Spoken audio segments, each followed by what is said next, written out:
नमस्कार सर्वांना. स्पर्धा बुकच्या या ऑनलाईन प्लॅटफॉर्मवर सर्वांचं स्वागत आहे. मी विनायक नंदकुमार पाटील. 2022मधून माझी उपजिल्हाधिकारीपदी निवड झालेली आहे.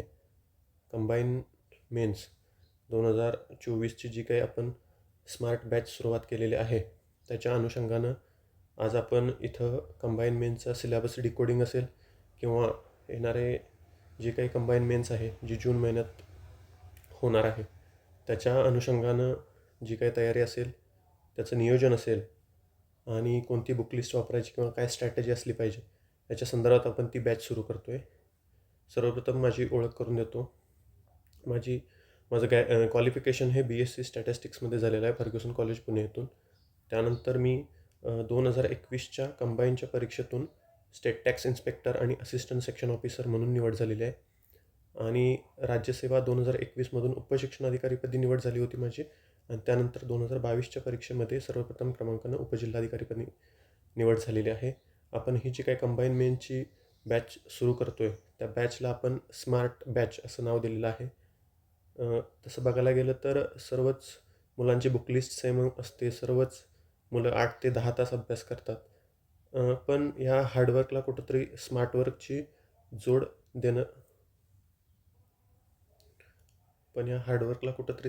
वर्कची देखील जोड देणं गरजेचं आहे. त्यासाठी जे सर्व अधिकारी वर्ग ह्या बॅचमध्ये आहे, तर तो देखील आपले एक्सपिरियन्सेस किंवा त्यांच्या अभ्यासाच्या पद्धती, काही टेक्निक्स असतील त्या आपल्यासोबत शेअर करणार आहे, जेणेकरून आपल्या देखील प्रवासात याच्यासाठी मदत होईल. त्यामुळं या बॅचमध्ये जो माझा रोल असणार आहे तो मेंटॉर म्हणून असणार आहे. जे काही तुमच्या अभ्यासाच्या दरम्यान डाऊट्स असतील, मी स्पेसिफिक कोणता विषय शिकवत नाही आहे या ठिकाणी, जे काही तुमचे डाऊट्स असतील ते तुम्ही दर आठवड्याला इथं विचारणं अपेक्षित आहे. आणि त्यावर आपण एक लाईव्ह स्वरूपात किंवा एक रेकॉर्डेड स्वरूपात ते डाऊट क्लिअरिंग सेशन म्हणून दर आठवड्याला मी घेईन. आणि ते सर्व डाऊट्स तुम्ही टेलिग्रामचं जे काही आपलं चॅनल असणार आहे त्यावर विचारू शकता.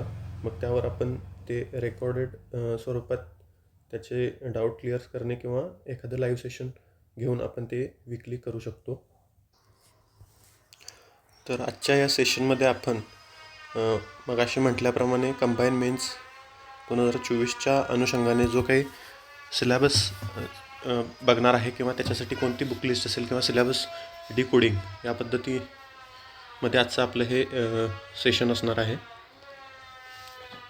तर आता बघायला गेलं तर साधारणपणे 2 पेपर हे आपल्याला मुख्य परीक्षेसाठी आहेत. त्याच्यामध्ये जो पहिला पेपर आहे त्यामध्ये मराठी आणि इंग्रजी, आणि जो आपल्या मेन्ससाठी नवीनच असणार आहे. आणि जो आपण ऑलरेडी स्टडी केलेला आहे तो GSचा पेपर असणार आहे. तो पेपर 2मध्ये असणार आहे.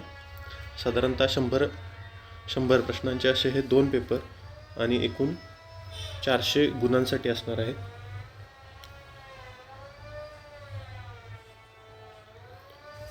तर सगळ्यात पहिल्यांदा आपण मराठी आणि इंग्रजी पेपर क्रमांक 1 बद्दल बोलूयात. यामध्ये साधारणतः मराठी या विषयासाठी 50 प्रश्न आणि इंग्रजी या विषयासाठी 50 प्रश्न. म्हणजे जर तुम्ही बघायला गेलं तर GS तुम्ही ऑलरेडी प्रिलिमसाठी अभ्यासलेला आहे आणि त्याचं वेटेज आहे जवळपास 100 प्रश्नांचं. आणि मेन्ससाठी पहिल्यांदाच तुम्ही ज्या विषयाचा स्टडी करणार आहे तो मराठी आणि इंग्रजी, त्याचं देखील वेटेज जवळपास 100 प्रश्नांचं म्हणजे 200 मार्कांचा असणार आहे. त्यामुळं हा जो पेपर आहे तो डिसायडिंग फॅक्टर असणार आहे तुमचा सिलेक्शन होणार आहे की नाही. कारण जर बघायला गेलं तर इथून मागचे जर रिझल्ट्स तुम्ही अनुभवले किंवा बघितले तर 21-22चे किंवा 23चे असतील, ज्या मुलांनी पेपर 1मध्ये चांगली लीड घेतलेली आहे, तर ते अल्टिमेटली तेच मुलं फायनल सिलेक्शन लिस्टमध्ये आहेत. पेपर 2बद्दल GSबद्दल जर बघायला गेलं तर मार्कांमध्ये तितकंसं व्हेरिएशन नाही. फॉर एक्झाम्पल टॉपर जर 70चा असेल तर बाकी मुलांना 65, 63, 67 असे मार्क असणार आहेत. पण पेपर 1मध्ये एखाद्या विद्यार्थ्याला जो टॉपर असणार आहे त्याला 80 देखील असू शकतात आणि एखाद्याला 50-55 देखील असू शकतात. त्यामुळं ह्या पेपरला तितका वेळ देणं आणि त्या पद्धतीनं त्याचा अभ्यास करणं किंवा प्रायोरिटीवर ठेवणं गरजेचं आहे. त्याच्यामध्ये जर बघितलं तर मराठीचा सिलेबस सर्वसामान्य शब्दसंग्रह वाक्यरचना, व्याकरण, म्हणी व वाक्प्रचार यांचा अर्थ आणि उपयोग, तसेच उतार्यावरील प्रश्नांची उत्तरे. आता यात जर बघायला गेलं तर शब्दसंग्रह, म्हणी आणि वाक्प्रचार ह्याला देखील सिलेबसमध्ये स्पेसिफिक मेन्शन केलेलं आहे आणि ह्यावर साधारणतः 12 ते 13 प्रश्न विचारले जातात. 12 ते 13 प्रश्न साधारण शब्दसंग्रहावर विचारले जातात आणि बाकी जे व्याकरण असेल, उतार्यावरचे 5 प्रश्न आणि बाकी जे व्याकरण असेल त्याच्यावर 30 ते 32 प्रश्न बाकी व्याकरणावर विचारले जातात. आणि हा असा सब्जेक्ट आहे जिथं 50पैकी मुलं अगदी 45, 46, 47पर्यंत देखील मार्क घेऊ शकतात. म्हणजे तुमचा पूर्ण 200 मार्काचं जर तुम्ही मेन्सचे कन्सिडर केले तर त्यातले 45 ते 46 मार्क खूप कमी एफर्ट्समध्ये खूप कमी वेळात देणारा हा विषय आहे. त्यामुळं हा अजिबात दुर्लक्षित होता कामा नये. ह्याच्यासाठी मी म्हणजे जे मोस्ट ऑफ द मुलं वापरतात तोच सोर्स मी देखील वापरला होता. मोरा वाळिंबे सरांचं जे बुक आहे, मोरा वाळिंबे सरांचं जे पुस्तक आहे तर ते सफिशियंट आहे. बरेचसे मुलं वेगवेगळ्या क्लासेसच्या नोट्स वापरतात किंवा अजून कोणती बाजारामध्ये उपलब्ध असलेली पुस्तकं वापरतात. पण मला वाटते की मोरा वाळिंबे सरांचं पुस्तक हे मोर दॅन सफिशियंट आहे. आणि शब्दसंग्रह जो आहे तर शब्दसंग्रहासाठी तुम्ही वापरू शकता मोरा वाळिंबे सरांचंच शब्दसंग्रहाचं जे पुस्तक आहे ते.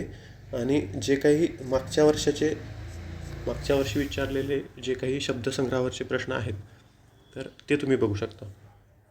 मोरा वाळिंबे सरांचं व्याकरणासाठीचं पुस्तक प्लस शब्दसंग्रहासाठी मोरा वाळिंबे सरांचं शब्दसंग्रहाचं पुस्तक आणि मागच्या वर्षाचे शब्दसंग्रहावरचे प्रश्न, इतकं जरी केलं तरी तुम्ही ह्या पेपरमध्ये 45च्या आसपास जाऊ शकता.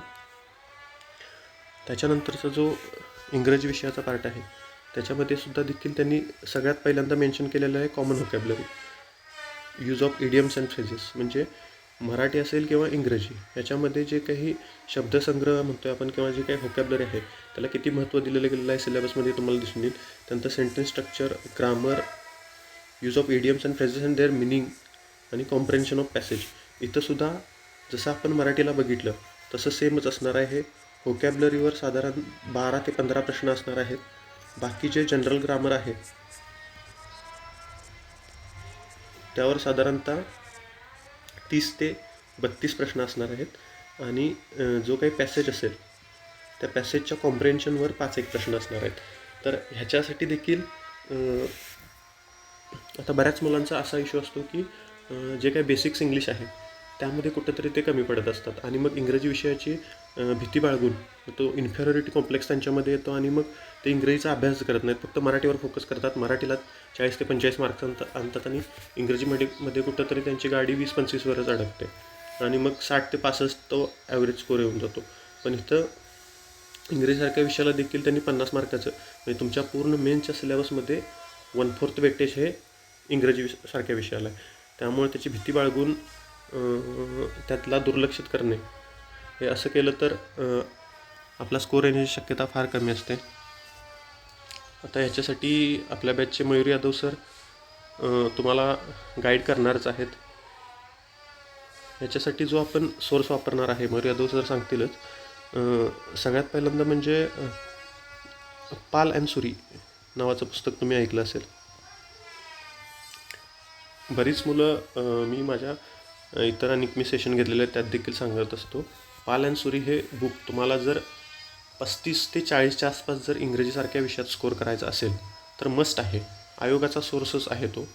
म्हणजे जर तुम्ही मागच्या वर्षाच्या प्रश्नपत्रिका काढून बघितल्या आणि पाल अँड सुरी पुस्तक बघितलं तर तुम्हाला ते कम्पॅरिझन करता येईल की ॲज इट इज प्रश्न म्हणजे जे आयोग विचारत ते ॲज इट इज प्रश्न ह्या पाल अँड सुरीच्या पुस्तकातून कॉपी पेस्ट आहेत.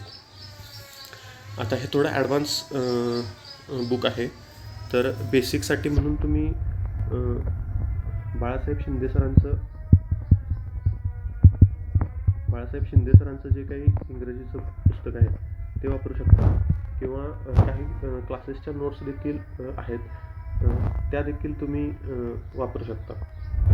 आणि हे बेसिक्स क्लिअर झाल्यानंतर तुम्हाला मयूर यादव सर सांगतीलच किंवा ते देखील ह्या पाल अँड सुरी बुकच रेफर करणार आहेत तर तुम्हाला गाईड करण्यासाठी. तर हे बुक मस्ट आहे. आणि सगळ्यात महत्त्वाचं जर जे काय असेल मराठी आणि इंग्रजी ह्या पेपरमध्ये स्कोर करण्यासाठी, तर त्या 2 गोष्टी म्हणजे प्रॅक्टिस आणि टाईम मॅनेजमेंट.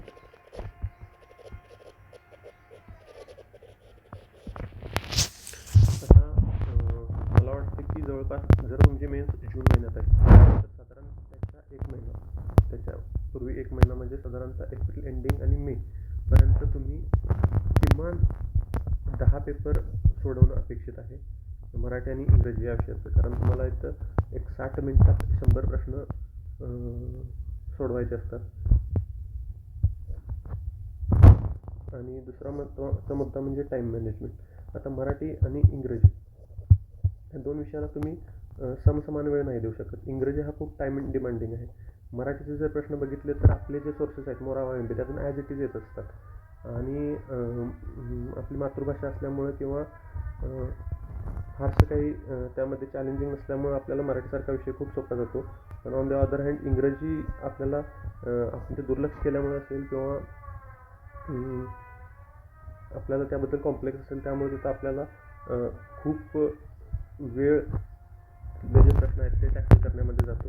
त्यामुळे साधारण जे का आपले 60 मिनिटाचं वेळ आहे त्याच्यामध्ये साधारणतः तुमचे 20 ते 25 मिनटं वेळ तुम्ही मराठीला देणं अपेक्षित आहे आणि साधारणतः 35 मिनटं तुम्ही वेळ इंग्रजीला देणं अपेक्षित आहे. अपेक्षित आहे म्हणण्यापेक्षा तितका वेळ तुम्हाला द्यावाच लागतो. मराठीसारखा विषय तुम्ही 25 मिनिटातच 50 प्रश्न सोडवणं गरजेचं आहे. नाहीतर बऱ्याच वेळेला असं होतं की आपण दोन्हीला समसमान वेळ देण्याच्या नादात इंग्रजीच्या 10 ते 15 प्रश्न शेवटला राहून जातो किंवा त्याचा एखादा पॅसेजच राहून जातो. ह्या पेपरमध्ये सगळ्यात महत्त्वाचं आहे की तुम्ही 100व्या प्रश्नापर्यंत पोहोचणं आणि मॅक्सिमम अटेम्प्ट करणं.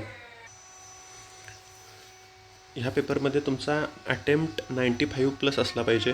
मी तर म्हणेन 100 असला पाहिजे.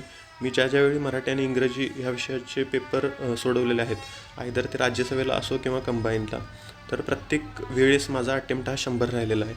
माझं साधारणतः राज्यसेवेला 2022च्या मेन्सला मराठी इंग्लिशला 77 स्कोर होता. त्यानंतर त्याच्या आधी 2021च्या राज्यसेवेला जवळपास 74च्या आसपास स्कोर होता. हा 2022चा जो स्कोर आहे माझा 77, तर तो हायेस्ट होता. त्याच्या आधी कंबाईनची देखील एक मी मेन्स दिली होती. त्याच्यामध्ये देखील माझा स्कोर जो होता मराठी इंग्रजी या विषयाचा तो साधारणतः 75च्या आसपास होता. म्हणजे कायमच मला मराठी इंग्रजी या विषयाला चांगले मार्क्स आलेले आहेत. तर त्याचं महत्त्वाचं कारण असं होतं की चांगले सोर्सेस वापरले होते. मी मराठीसाठी मोरावाळिंबेसारखं पुस्तक असेल ते सगळेच वापरतो. इंग्रजीसाठी पालांसोरी पुस्तक मला फारशी मुलं वापरताना दिसत नाहीत. ते देखील पुस्तक तिथं वाचणं गरजेचं आहे. आणि त्यानंतर प्रॅक्टिस. मी लिटरली मला वाटते राज्यसेवा मेन्स 2022च्या आधी जवळपास 15 ते 20 क्वेश्चन पेपर सोडवले होते. म्हणजे एक तासाच्या टायमिंगमध्ये एक 55 मिनटाच्या आसपास तो क्वेश्चन पेपर मी अटेम्प्ट करायला बघायचो. म्हणजे 55 मिनटातच माझा क्वेश्चन पेपर कसा सॉल्व्ह होईल जेणेकरून ॲक्च्युअल एक्झाममध्ये गेल्यानंतर मला तो 60 मिनटात टॅकल करणं सोपं जाईल. या पद्धतीनं तुमचं प्रॅक्टिस आणि टाईम मॅनेजमेंट या 2 गोष्टी खूप मोठा रोल प्ले करणार आहेत तुम्हाला या पेपरमध्ये स्कोरिंग करण्यात.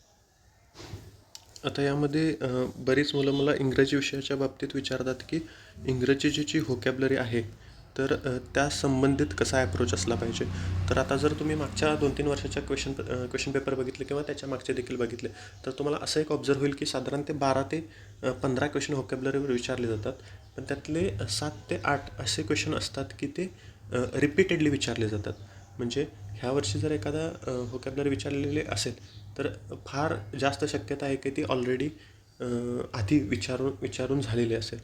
त्यामुळे ह्यासाठी सगळ्यात पहिल्यांदा तुमचा ॲप्रोच असा पाहिजे की जे मागच्या वर्षी आयोगानं विचारलेल्या ज्या काही व्होकॅब्लरी आहेत त्याच्यामध्ये इडियम्स, फ्रेजेस असतील, सिनोनिम्स असतील, अँटोनिम्स असतील, सिमिलर वर्ड असतील, तर ते तुम्ही एखादी नोटबुक बनवणं गरजेचं आहे. मी काय करायचो, जी काही इंग्रजीची व्होकॅब्लरी असेल त्यासाठी मी एक सेपरेट नोटबुक बनवली होती हँडरिटन. त्याच्यामध्ये मागच्या वर्षाचे जे काही व्होकॅब्युलरी आहेत ते मी स्वतः लिहून काढायचो. म्हणजे फॉर एक्झाम्पल सिनोनिम असेल एखादं विचारलं तर ते लिहायचं, त्याच्यासमोर त्याचं मराठीत अर्थ आणि त्याच्यासमोर आपण स्वतःहून सर्च करून, म्हणजे इंटरनेटच्या माध्यमातून स्वतःहून सर्च करून त्याचे काही जे सिमिलर अजून अर्थ असतील तर ते लिहायचे. असं करत करत जवळपास एक 50 ते 60 पेजेसची माझी स्वतःची व्होकॅब्युलरीची बुक झाली होती. त्याच्यामध्ये मागच्या सर्व वर्षांच्या ज्या काही व्होकॅब्युलरीवर विचारलेले क्वेश्चन होते तर ते त्यामध्ये मी लिहिले होते.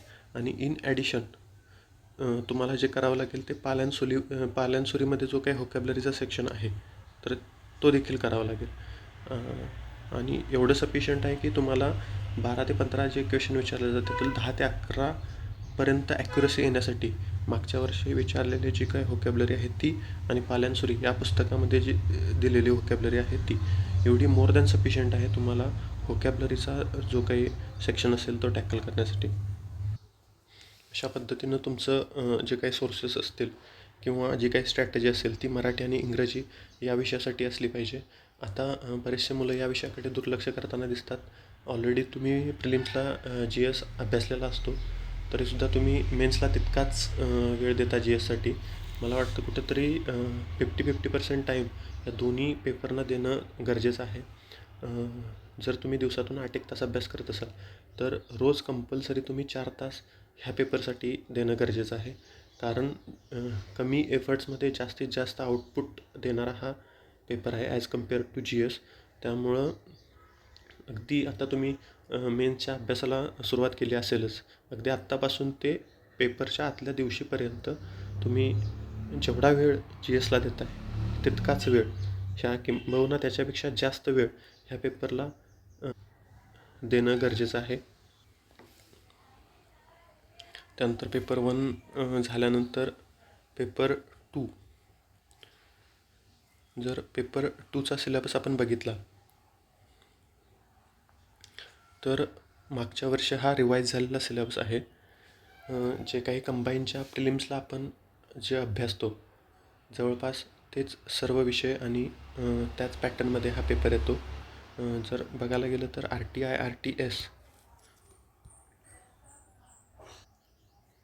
RTI RTS, त्यानंतर सामान्य विज्ञान आणि तंत्रज्ञानमधील तंत्रज्ञान म्हणजे सायन्स अँड टेक्नॉलॉजी हे 2च असे पॉईंट आहेत जे मेन्सच्या सिलेबसमध्ये नवीन ॲड झालेले आहेत. बाकी जो सिलेबस आहे तो जो तुम्ही प्रिलिमसाठी सोर्सेस वापरताय किंवा प्रिलिमसाठी जी काही तुमची त्या सब्जेक्टसाठी स्ट्रॅटेजी असते तीच कंटिन्यू करणं इथं अपेक्षित आहे. याच्यामध्ये जर बघायला गेलं तर हा जो कंबाईन मेन्सचा सिलेबस आहे तो राज्यसेवा मेन्सच्या सिलेबसचा सबसेट आहे. ज्यावेळी मागच्या वर्षी जो काही सिलेबस रिवाईज झाला त्यामध्ये राज्यसेवेच्या सिलेबसमधून काही यामध्ये पॉईंट ॲड केले गेले. यामध्ये जर तुम्ही बघितलं तर हा जो मुद्दा आहे की सायन्स अँड टेक्नॉलॉजीचा remote sensing, aerial and drone photography, GIS geography information system and its application आणि इन्फॉर्मेशन अँड कम्युनिकेशन टेक्नॉलॉजी हा मुद्दा नवीन ॲड केला गेला. त्यानंतर हा जो काही अर्थशास्त्राचा मुद्दा आहे ह्याच्यामध्ये वेग सिलेबस मेन्शन होता आधीच्या सिलेबसनुसार. ज्यावेळी रिवाईज सिलेबस झाला त्यामध्ये हे जे तुम्ही सर्व मुद्दे बघताय हे 4 आणि हे 9 मुद्दे तर हे राज्यसेवा मेनच्या जे काही सिलेबसमध्ये आहेत ते ॲज इट इज इकडं कॉपी पेस्ट केले गेलेले आहेत. विचारणार हे 10च मार्काला आहेत, फक्त एक्सप्लिसिटली सिलेबस मेन्शन केलेला आहे. हे महत्त्वाचे बदल कंबाईनच्या पेपर 2मध्ये झालेले आहेत. आता जर यामध्ये आपण बघायला गेलं सामान्य बुद्धिमापन व आकलन पॉईंट नंबर 1 आणि जो तिसरा मुद्दा आहे अंकगणित आणि सांख्यिकी हा देखील खूप क्रुशल ठरतो तुमच्या स्कोरिंगमध्ये. कारण जवळपास जर मागच्या वर्षी कंबाईन 2023च्या मेन्समध्ये बघायला गेलं तर पॉईंट 1 आणि 3 म्हणजे ज्याला आपण मॅथ आणि रिझनिंग म्हणतो, हा जो पहिला मुद्दा आहे तो रिझनिंगचा उमेदवार किती लवकर वाचकपणे विचार करू शकतो ह्या आजमावण्यासाठीचे प्रश्न ज्याला आपण रिझनिंग म्हणतो, आणि अंकगणित आणि सांख्यिकी ज्याला आपण मॅथ म्हणतो.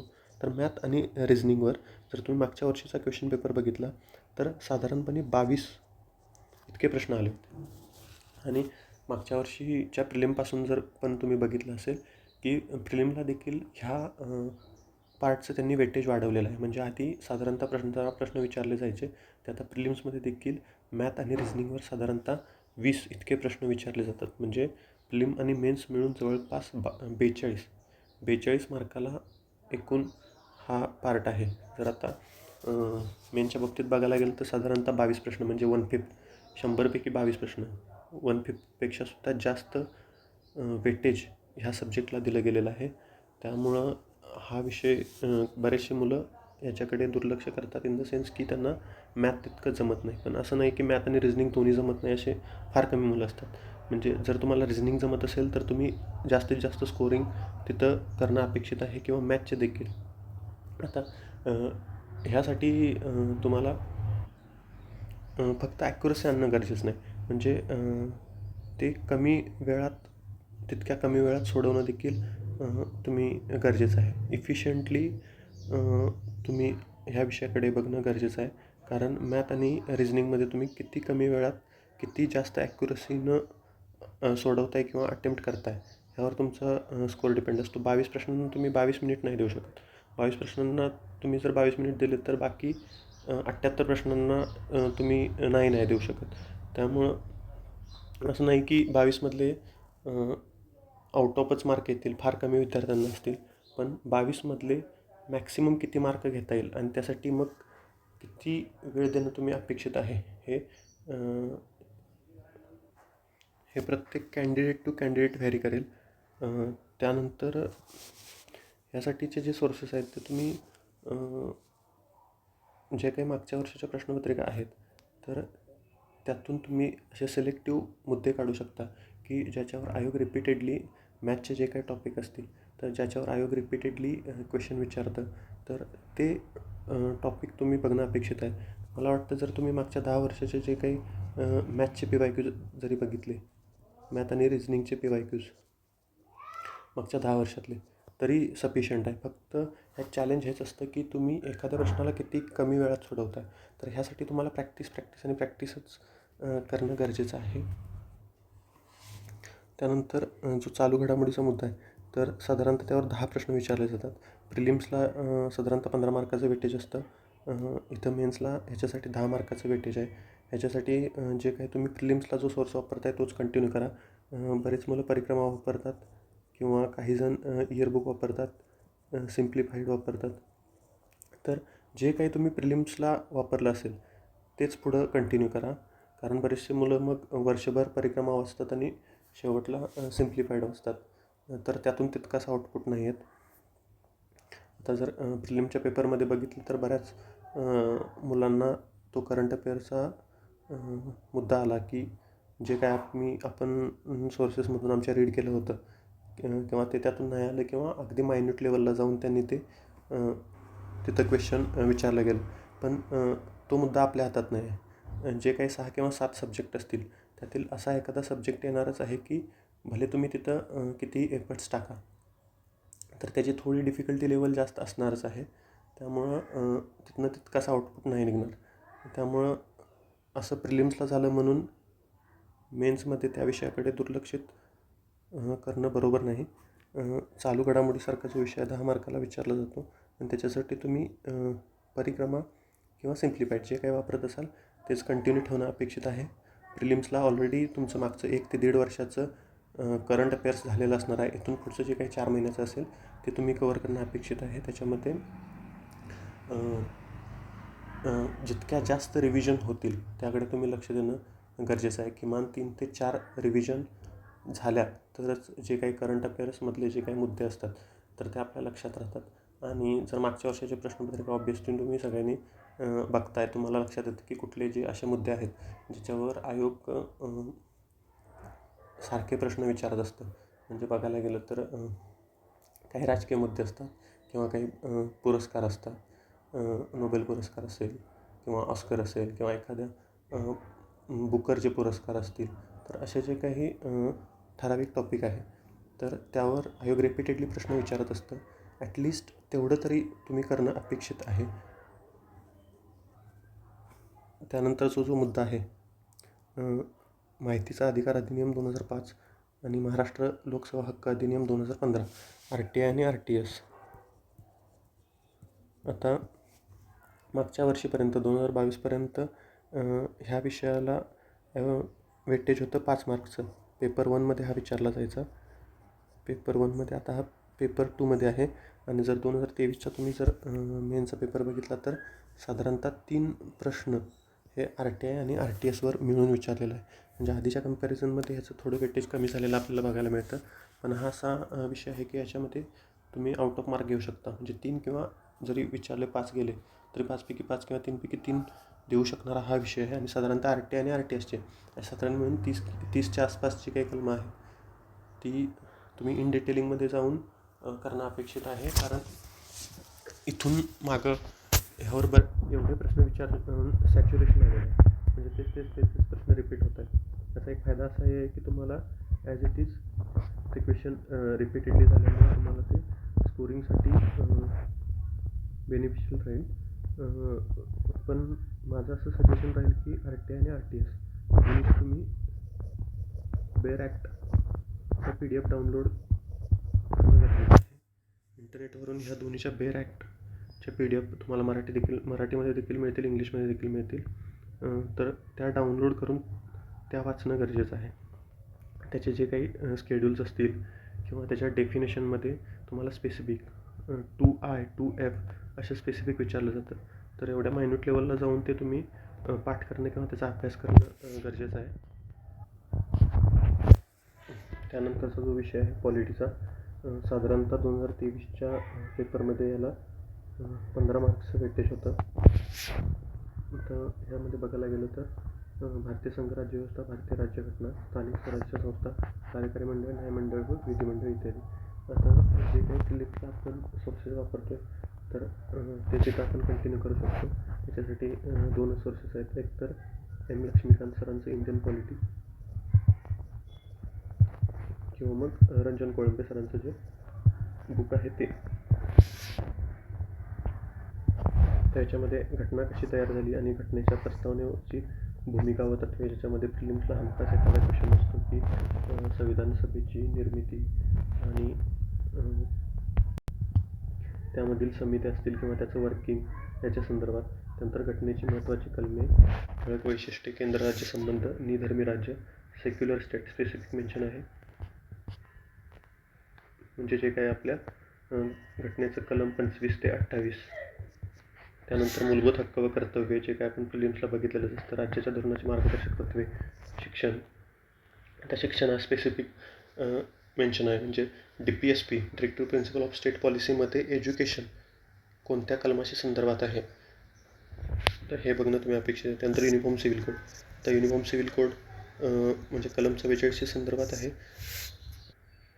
पण युनिफॉर्म सिव्हिल कोड म्हणजे काय, त्याच्यामधल्या काय प्रोव्हिजन्स आहेत किंवा त्याच्यामधल्या ज्या काही चालू घडामोडी असतील, म्हणजे रिसेंट कोणत्या राज्यानं युनिफॉर्म सिव्हिल कोडच्या तरतुदी किंवा त्या संदर्भात कायदा केलेला आहे का, किंवा ह्याचे जे काही रिसेंट करंट अफेअर्स असेल यामध्ये, तर ते देखील तुम्ही बघणं अपेक्षित आहे. स्वतंत्र न्यायपालिका, राज्यपाल, मुख्यमंत्री व मंत्रिमंडळ. आता हे जे मुद्दे आहेत ते कॉमन आहेत आणि प्रिलिम्सला आपण अभ्यासलेले आहेत. मुख्यमंत्री व मंत्रिमंडळाचे कर्तव्य, अधिकार व कार्य, राज्य विधिमंडळ, विधानसभा आणि विधान परिषद, त्यांचे सदस्य, अधिकार, कार्यकर्तव्य आणि विधी समित्या. आता हे जे 2 मुद्दे आहेत, राज्य विधिमंडळ, विधानसभा आणि विधान परिषद आणि त्यांच्या विधी समित्या. आता आपली जी काही विधानसभा आणि विधान परिषद आहे त्याची निर्मिती कधी झाली किंवा पहिल्या विधानसभा विधान परिषदेचे अध्यक्ष कोण होते, इथंपर्यंत देखील आयोगानं जाऊन प्रश्न विचारलेले आहेत. त्यामुळं हा मुद्दा देखील तुम्ही इन डिटेल करणं अपेक्षित आहे. किंवा ज्या काही विधी समित्या असतात, आता आपण पार्लमेंटरी कमिटीज बघतो ज्या काही संसदीय स्तरावर असतात, पण विधानसभा आणि विधान परिषदेच्या स्तरावर ज्या काही विधी समित्या असतात तर त्याचं देखील स्पेसिफिक मेन्शन या सिलेबसमध्ये आहे. त्यामुळे ते देखील तुम्ही बघणं अपेक्षित आहे. जवळपास 15 प्रश्न यावर विचारलं जातं. आणि अजून एक आहे की स्थानिक स्वराज्य संस्था. आता स्थानिक स्वराज्य संस्थांमध्ये जे काय आपण आर्टिकल 243 किंवा 73rd आणि 74th अमेंडमेंट आहे तर त्याच्या अनुषंगानं अभ्यास करतो. पण जर अजून खोलात जाऊन जर अभ्यास करायचा असेल तर किशोर लवटे सरांचं जे काही बुक आहे, किशोर लवटे सरांचं जे काही पंचायत राजचं पुस्तक आहे किंवा मनोज राऊत सरांचं, या दोन्हीपैकी एक तुम्ही वापरू शकता. आणि कन्सेप्च्युअल क्लॅरिटीसाठी हे बुक तुम्हाला मदत करेल, किशोर लवटे सरांचं. किंवा जिल्हा परिषद, पंचायत समिती आणि ग्रामपंचायत स्तरावर जे काही रिसेंट त्या कायद्यांमध्ये अमेंडमेंट्स वगैरे असतील तर ते ह्या पुस्तकातून तुम्ही कवर करू शकता. कारण स्थानिक स्वराज्य संस्था स्पेसिफिकली सिलेबसमध्ये मेन्शन्ड आहे. साधारणतः 15 प्रश्न या टॉपिकवर विचारले जातात आणि मॅक्सिमम स्कोरिंग असा हा विषय आहे. त्यानंतर जर बघायला गेलं तर आधुनिक भारताचा, विशेषतः महाराष्ट्राचा इतिहास, जे काय आपण प्रिलिम्सला बघतो, साधारणतः 10 प्रश्न यावर विचारले जातात. मागच्या कंबाईनच्या जर पेपर तुम्ही बघितला तर 10 प्रश्न यावर विचारले गेले आहेत. सामाजिक व आर्थिक जागृती 1885 ते 1947 स्पेसिफिक कालखंड मेन्शन केला. 1885 म्हणजे ज्यावेळेस काँग्रेसची स्थापना झाली त्या वेळपासून आपला देश स्वतंत्र होईपर्यंत महत्त्वाच्या व्यक्तींचे कार्य. आता जर तुम्ही इतिहासाचं बघितलं तर इथं पर्सनॅलिटी ओरिएंटेड क्वेश्चन असतं.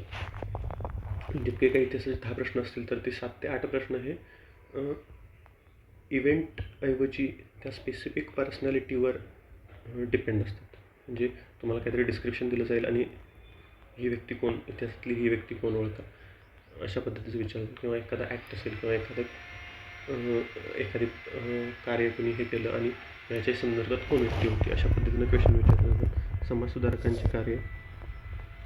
आता त्याच्यासाठी जे आपले सोर्सेस आहेत तर ते आहेत, बरीच मुलं महाराष्ट्राच्या इतिहासासाठी जे पुस्तक वापरतात ते म्हणजे गाठाळ सरांचं किंवा कठारे, या दोन्हीपैकी एक. त्यावेळी मी सोर्सेस सांगतो तर ते जे आपल्याला अवेलेबल आहेत मार्केटमध्ये त्याच्याबद्दल मी बोलतो. याचा अर्थ असं नाही की तुम्ही प्रत्येक पुस्तक असणं अपेक्षित आहे. कोणतीही तुम्ही 3-4 पुस्तके घेतली एका विषयासाठीची आणि त्यात जर तुम्ही बघितलं तर 90% जो कंटेंट आहे तो सेमच असणार आहे. जो काही 5-10% कंटेंट असणार आहे तो प्रत्येक पुस्तकात वेगवेगळा असू शकतो. त्यामुळे तुम्ही आयदर प्रिलिम्स किंवा मेन्स तुम्ही हे लक्षात ठेवणं अपेक्षित आहे की कोणत्याही सब्जेक्टसाठी तुम्ही एकच पुस्तक वापरणं अपेक्षित आहे आणि त्याच्याच परत रिव्हिजन करणं गरजेचं आहे. बरीच मुलं काय करतात की आता इतिहास आहे तर गाठाळ देखील वाचणे, कठारे देखील आणि समाधान महाजन सरांचं देखील पुस्तक वाचून, तर त्यातून काय होतं की म्हणावे तितक्या शेवटच्या पिरियडमध्ये रिव्हिजन होत नाहीत आणि मग त्याचं मग रिझल्टमध्ये कन्वर्जन होत नाही. त्यापेक्षा तुम्ही गाठाळ सरांचं किंवा कठारे सरांचं पुस्तक वापरा. किंवा जे काही 11वीचं पुस्तक आहे, ओल्ड स्टेट बोर्डचं एक पुस्तक आहे, आधुनिक महाराष्ट्राचा इतिहास नावाचं, ते देखील वापरू शकतात. म्हणजे गाठाळ किंवा कठारे या दोन्हीपैकी एक आणि इन ॲडिशन हे ओल्ड स्टेट बोर्ड. आता जवळपास जरी 10 प्रश्न असले तर यातले 8 प्रश्न, 7 ते 8 प्रश्न हे महाराष्ट्राच्या इतिहासावर विचारले जातील आणि 1 ते 2 प्रश्न हे भारताच्या इतिहासावर म्हणजे आधुनिक भारताच्या इतिहासावर विचारले जातील. आता समाधान महाजन सरांचं देखील पुस्तक आहे, पूर्णपणे राज्यसेवा मेन्सच्या दृष्टीनं डिझाईन केलेलं पुस्तक आहे. हे देखील तुम्ही वाचू शकता. गाठाळ सरांचं किंवा कठारे सरांचं किंवा हे समाधान महाजन सरांचं, या तिन्हीपैकी तुम्ही एक वापरू शकता. किंवा जर महाराष्ट्राच्या इतिहासासाठी गाठाळे किंवा कठारे आणि भारताच्या इतिहासासाठी समाधान महाजन सरांच्या पुस्तकामधून एक सिलेक्टेड टॉपिक हे करू शकतो. आता बरेच विद्यार्थी विचारतात की समाजसुधारकांच्यासाठी कुठलं सेपरेट बुक वाचणं गरजेचं आहे. तर त्याच्यासाठी सेपरेट असं बुक वाचण्याची गरज नाही. तुम्ही 11वी स्टेट बोर्ड आणि गाठाळे किंवा कठारे हे केलं ते तरी देखील सफिशियंट आहे. आणि समाधान महाजन सरांनी देखील त्यांच्या पुस्तकामध्ये बऱ्यापैकी समाजसुधारकांचं दिलेलं आहे. त्यानंतर स्वातंत्र्यपूर्व भारतातील सामाजिक जागृतीतील वर्तमानपत्रे आणि शिक्षणाचा परिणाम. आता समाधान महाजन सरांचं पुस्तक जर तुम्ही बघितलं तर वर्तमानपत्र आणि शिक्षण असे, वृत्तपत्र आणि शिक्षण असे 2 सेपरेट टॉपिक त्यांनी दिले आणि खूप चांगल्या पद्धतीनं त्याच्यामध्ये त्यांनी कंटेंट दिलेलं आहे. म्हणजे शिक्षण अगदी 1833 पासूनच्या जी काही मेकॉली कमिटी असेल तिथंपासून अगदी 1947 पर्यंत जे काही शैक्षणिक क्षेत्रात घडामोडी झाल्या तर ते देखील त्यांनी दिलेलं आहे. तर ते तुम्ही त्यासाठी वापरू शकता. वृत्तपत्रे देखील जे काय आपल्या समाजसुधारकांनी सामाजिक आर्थिक जागृतीसाठी जी काही वृत्तपत्रे सुरू केली होती त्याच्यासुद्धा संदर्भात त्यांनी वृत्तपत्रे हा सेपरेट टॉपिक त्यामध्ये दिलेला आहे. स्वातंत्र्यपूर्व काळातील इतर समकालीन चळवळी आणि राष्ट्रीय चळवळी. आता स्वातंत्र्यपूर्व काळातील इतर समकालीन चळवळी, ज्याच्यामध्ये आदिवासी चळवळ असतील किंवा महिलांच्या साठीची जी काही चळवळ असेल तर ते असेल, ते देखील समाधान माने सरांच्या पुस्तकामध्ये त्यांनी दिलेलं आहे. तर साधारणतः 10 मार्काला विचारला जाणारा हा टॉपिक आहे. याच्यासाठी तुम्ही बरेचसे आपल्याला सोर्सेस अवेलेबल आहेत, 2 ते 3 पुस्तकं आहेत, पण त्यातून एखादं पुस्तक निवडणं गरजेचं आहे. त्यानंतर महाराष्ट्राचा भूगोल साधारणतः 10 मार्काला विचारला गेलेला टॉपिक आहे. आणि जे काही तुम्ही कंबाईनच्या प्रिलिम्सला वापरलेले सोर्सेस आहेत किंवा जी स्ट्रॅटेजी आहे तीच तिथे तुम्ही इथं वापरणार अपेक्षा आहे. महाराष्ट्राचा व भारताचा प्राकृतिक भूगोल. आता महाराष्ट्राच्या भूगोलासाठी तुम्ही वापरू शकता सौदी सरांचं जे महाराष्ट्राचा भूगोल नावाचं पुस्तक आहे ते.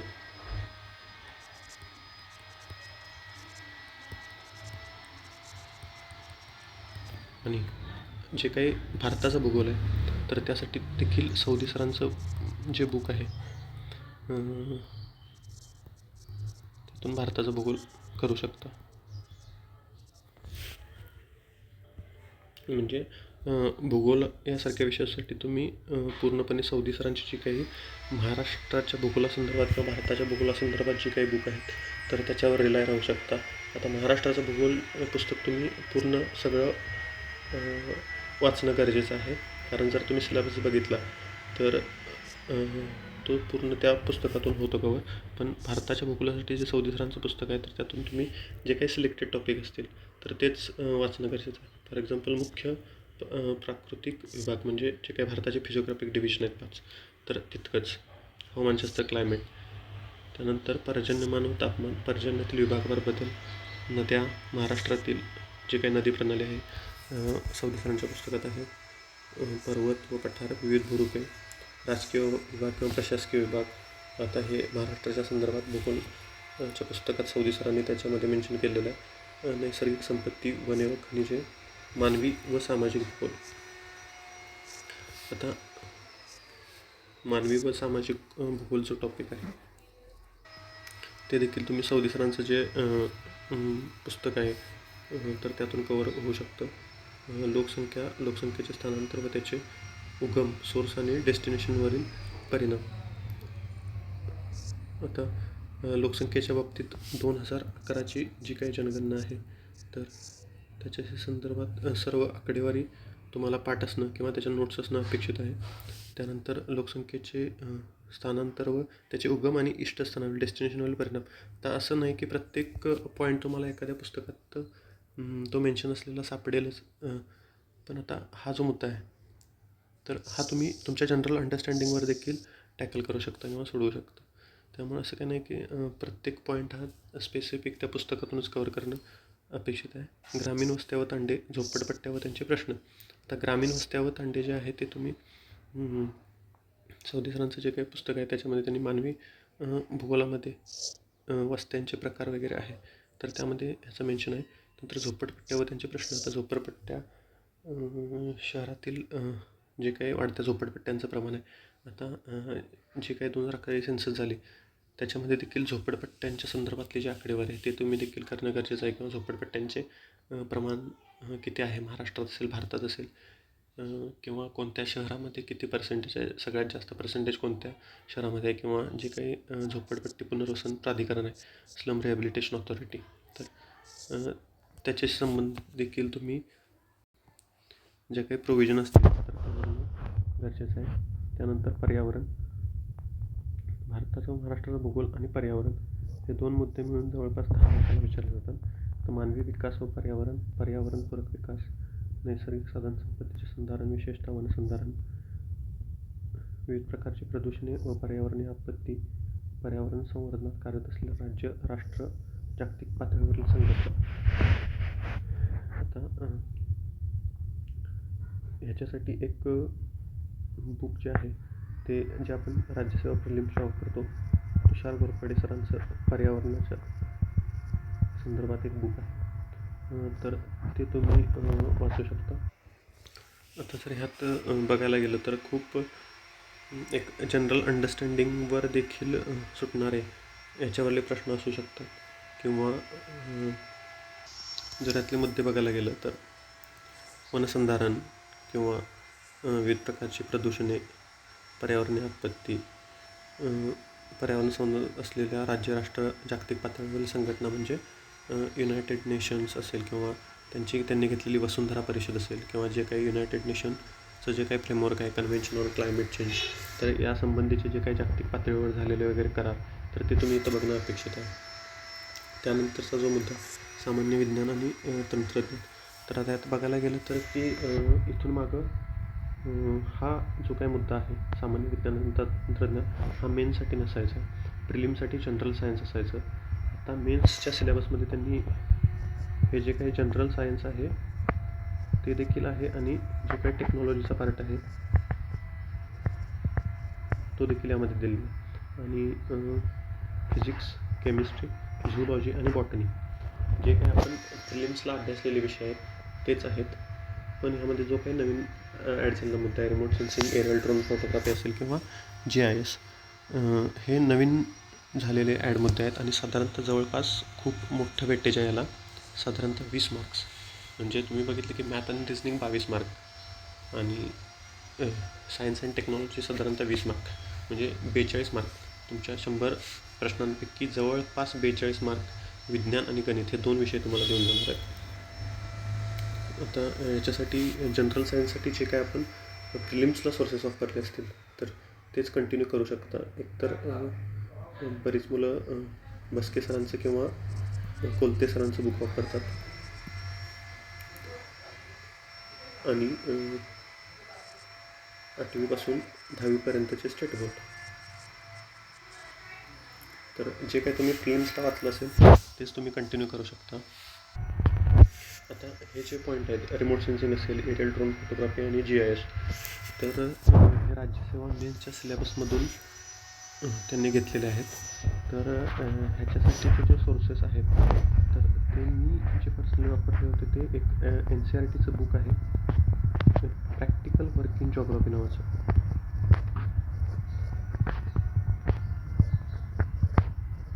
तर त्या बुकमधले जे 3 चॅप्टर आहेत तर त्या चॅप्टरमधून remote sensing, aerial drone photography आणि GIS हे मुद्दे कवर होऊ शकतात. इंग्लिशमधून करणाऱ्यांसाठी हे बुक बेस्ट आहे की ते NCERTचे. आता ह्यामध्ये खूप साऱ्या टेक्निकल गोष्टी विचारल्या जातात. सगळेच प्रश्न त्यावरले टॅकल करणे आपल्याला जे आपले सोर्सेस वापरून शक्य होत नाही. त्याच्यासाठी आपण प्रिव्हियस इयर क्वेश्चन्स जे आहेत तर ते नीट करू शकतो. आणि ह्याच्या काय कन्सेप्ट आहेत, म्हणजे रिमोट सेन्सिंग म्हणजे काय, ती एक्झॅक्ट काय कन्सेप्ट आहे, किंवा एरियल ड्रोन फोटोग्राफी कशासाठी आहे आणि त्याची एक बेसिक वर्किंग किंवा कन्सेप्ट काय आहे किंवा GIS काय आहे, तर ह्याच्या काय बेसिक गोष्टी आहेत त्या आपण समजून घेऊ शकतो आणि त्यावर येणारे मग क्वेश्चन टॅकल करू शकतो. फार टेक्निकल गोष्टींमध्ये जर शक्य असेल तरच जाऊ शकता तुम्ही. जर जे इंग्लिशमधून करणार असतील त्यांच्यासाठी ही जी काही प्रॅक्टिकल वर्क इन जॉग्राफी नावाची NCERT आहे तर ती वापरू शकता. किंवा मराठीतून करण्यासाठी रंजन कोळंबे सरांचं विज्ञान आणि तंत्रज्ञान नावाचं पुस्तक आहे. रंजन कोळंबे सरांचं विज्ञान आणि तंत्रज्ञान नावाचं पुस्तक आहे, जे राज्यसेवा मेनच्या GS4साठी आपण वापरतो विज्ञान आणि तंत्रज्ञानासाठी. त्यातून तुम्ही हे सिलेक्टेड टॉपिक करू शकता. आता ते पुस्तक खूप बुक मोठं आहे, पण त्यातून तुम्ही remote sensing, aerial drone photography आणि GIS आणि ICT हे 4 मुद्दे तुम्ही त्या बुकमधून करू शकता. साधारणतः 20 मार्काला विचारला जाणारा विषय आहे, त्यामुळं ह्याला देखील तितका वेळ देणं तुम्ही गरजेचं आहे. नंतरचा पार्ट आहे तो इकॉनॉमिक्स. तर इकॉनॉमिक्स सिलेबस हा खूप मोठा दिलेला आहे, पण 2023च्या कंबाईनच्या मेन्समध्ये साधारणतः प्रश्न ह्यावर विचारले गेलेले आहेत आणि जे काही तुम्ही प्रिलिम्सला वापरला असताल तेच तुम्ही इथं कंटिन्यू करा. आयदर देसले सरांचं पुस्तक वापरतात किंवा मग कोळंबे सरांचं पुस्तक वापरलं जातं. या दोन्हीपैकी जे काही तुम्ही प्रिलिम्सला वापरलं असेल तेच तुम्ही इथं कंटिन्यू करा. आता ह्यामध्ये जो काही 2.9 आहे महाराष्ट्राची अर्थव्यवस्था, तर हा जो मुद्दा आहे ती काही महाराष्ट्राची आर्थिक पाहणी जी येते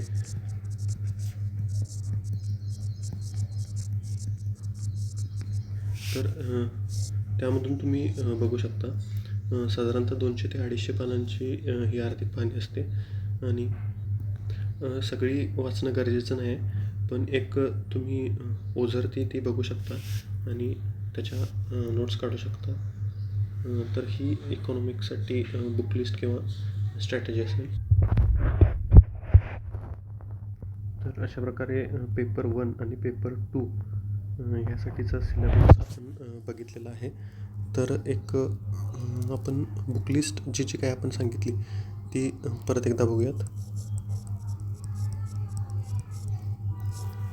पेपर 1साठी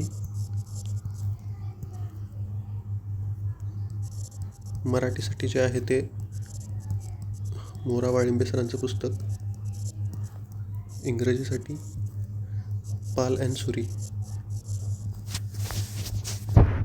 व्होकॅब्युलरीसाठी आपण तेच यांचा शब्दसंग्रह.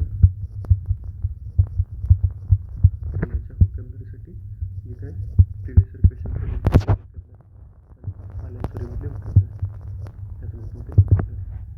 त्यानंतर जर पेपर 2मध्ये बघायला गेलं तर त्यामध्ये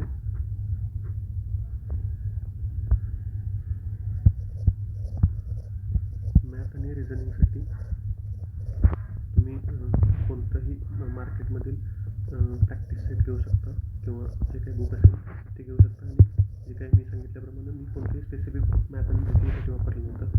जे काही प्रिव्हियस क्वेश्चन जे काही टॉपिक विचारले जायचे तर तेवढेच मी करून जायचो. तुम्हाला आवश्यकता वाटत असेल तर तुम्ही एखादा प्रॅक्टिस सेट घेऊ शकता.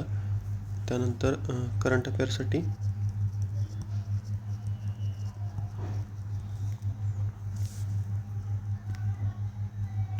परिक्रमा किंवा सिम्प्लिफाईड जे काही वापरत असाल ते. फक्त तुमच्या एक्झामच्या आधी 3 ते 4 रिव्हिजन होणं गरजेचं आहे. त्यानंतर RTI RTS, बेअर ॲक्ट. त्यानंतर पॉलिटी जे काही तुम्ही फिल्मसाठी वापरत असाल.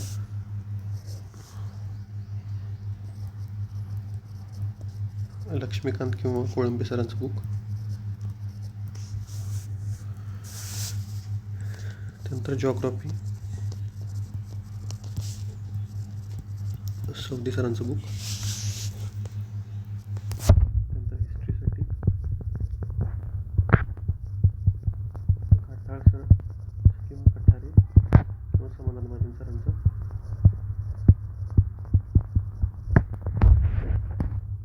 त्यानंतर इकॉनॉमिक्स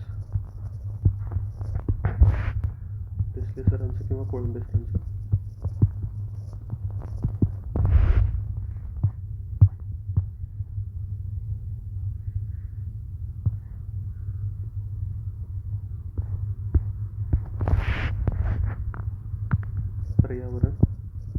पर्यावरणासाठी तुषार वरपडे सरांच्या पुस्तकातून सिलेक्टेड टॉपिक करू शकतो. आणि विज्ञान आणि तंत्रज्ञान याच्यासाठी बस्के सरांचं किंवा कोलते सरांचं जे तुम्ही फिल्मसाठी वापरलं असेल ते 8वी ते 10वीचे स्टेट बोर्ड.